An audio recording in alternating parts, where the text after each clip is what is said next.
This is the Solid Signal podcast for the week of January 10th, 2022, and this week's podcast is entitled, No, Pay TV is Not the New Landline. And I refer to an article that was in the New York Times over the weekend called Cable TV is the New Landline. And I think that the author really was referring to all pay TV, not just cable.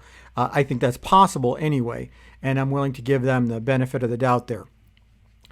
If you don't subscribe to the New York Times, and I don't blame you because it is fairly expensive, the thrust of the article is this, that cable TV has reached the point where it just is fading fast, it's irredeemable, there's no reason to have it. So let's unpack this, and there's a lot of layers to this, and probably the biggest layer is I think that this is a very millennial-focused article, and that's evident in the fact that they say that, landlines are dead, and they're calling that, basically a fact beyond any sort of question. And right there, that's the problem. Because yes, a lot of us have given up our landlines, and I think that if we were to start out new, we might not ever get one, and younger people probably are never going to get one. But there's still a lot of valid reasons to have landline service in your home. There are still alarm companies that require it, even though many have moved to cellular. Businesses still have some sort of landline, and there is the comfort level that you might have, especially if you don't have great cell service in your home. If you don't have great cell service in your home, you should really look into a cellular signal booster. But the point is that saying landline is a dead technology is not really true. It's not a growth technology, to be sure. It's a shrinking technology, but it is not a dead technology. Now, moving on to pay TV. The article still says that the majority of people still rely on live entertainment for television, even though the percentage of people who have some sort of cable TV subscription has dropped down to about 50%. That's its lowest level in decades, and obviously that we know that. That's not a question. And I think that if you look at the whole thing, including satellite, that it is a shrinking market to a degree, but it doesn't mean it's a dead market. And it's the same kind of thing. One thing about landline is it got to the point where it was so full featured that you couldn't charge enough for all of those things, and prices kept dropping. And now, if you do want to bundle landline with your cable TV subscription or your internet subscription, it won't cost you much more than $10 or $15 a month in a bundle, because it's just the technology is extremely mature. To some extent, I think that cable TV, specifically cable, not satellite, could go that way, but there's content provider costs. And content provider costs are really, if anything, is driving down the subscription rate for cable. It's that. I don't think that it's fair to say that pay TV has no life in it, or that it's dead in the same way that millennials think that landline is dead, because people still want it. They want it. There's no question about that. The problem is paying for it. And I do understand that whereas the average revenue per user is now well north of $100 for people who are out of their bundle plans, and that's $100 per month that people are paying for pay TV if they're not bundling it. That's a lot. I get it. $1,200 a year plus. And you do get a lot for that. You get hundreds of channels of entertainment for that, and ability to authenticate to on-demand sources so that you got something there. And put a pin in that on-demand sources, by the way. I'll get to that. There's something I want to rant about at the end of this podcast about that. But anyway, the fact is that pay TV is really good. And the problem is that it should be less expensive. It should be less expensive, and it's not. I would look at some of these major content providers. Disney and Discovery Networks pay companies a lot of money for their content. And what do they do with it? They put ads for their streaming services on as much as 1/4 of the screen, which is kind of ridiculous if you ask me. But, in the past, it's been reported that the average cable bill includes up to $25 just for Disney services alone. And that includes ESPN, which is overpriced, and Freeform and Disney Channel and your ABC local channel, that kind of thing.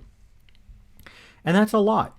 And I'd be willing to bet that Discovery services, which include the former Scripps programming, it's now the HGTV and Discovery Channel and Science and all that stuff, is probably also similarly overpriced.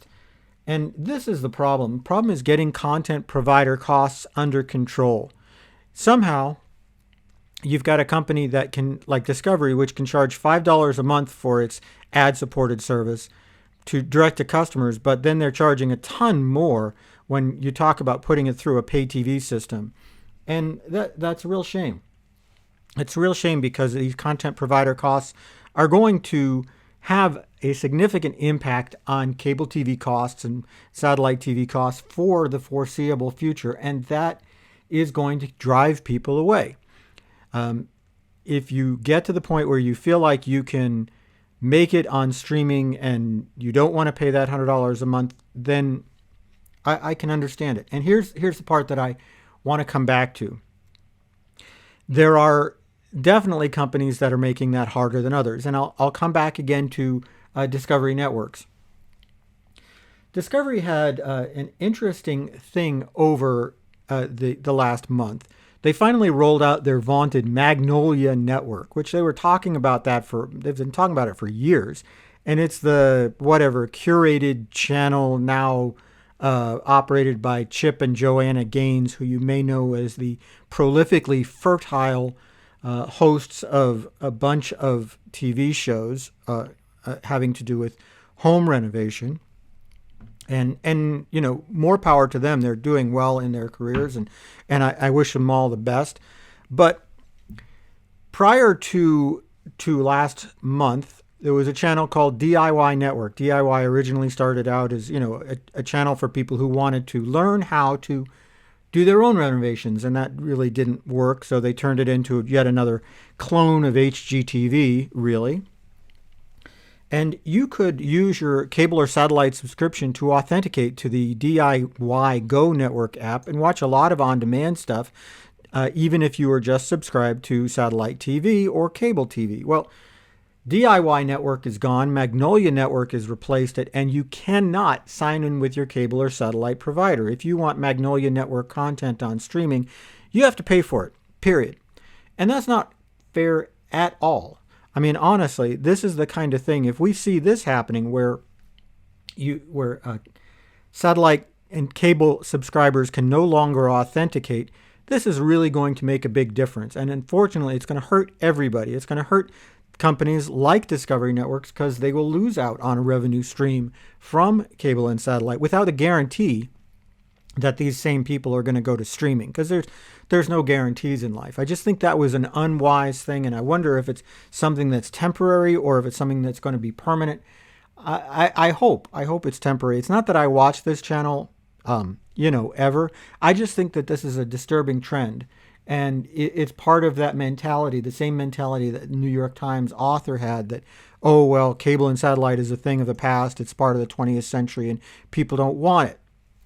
The truth is, a lot of people still do want it, and the only place that it suffers is in comparison, perhaps, to the heady days of 2003 to 2008, when cable and satellite were unquestionably dominant because there was nothing else there. I think the world has changed quite a bit since then, and cable and satellite have a place in the ecosystem, if you will, but just because they're not the only ones in that ecosystem, it means that they're going to necessarily have to share that audience.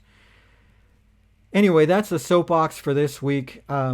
If you are interested in cable TV, check with your local provider, but I think the satellite from DirecTV or Dish is better, and you can always get it from Signal Connect. Call Signal Connect at 888-233-7563 if you're interested in satellite television. It's a great value and nowhere near as expensive as they tend to make it out to be. That's about it for the podcast for this week. Have a great one. Like and subscribe always makes me look good to my bosses, and I will see you again with a fresh rant next week.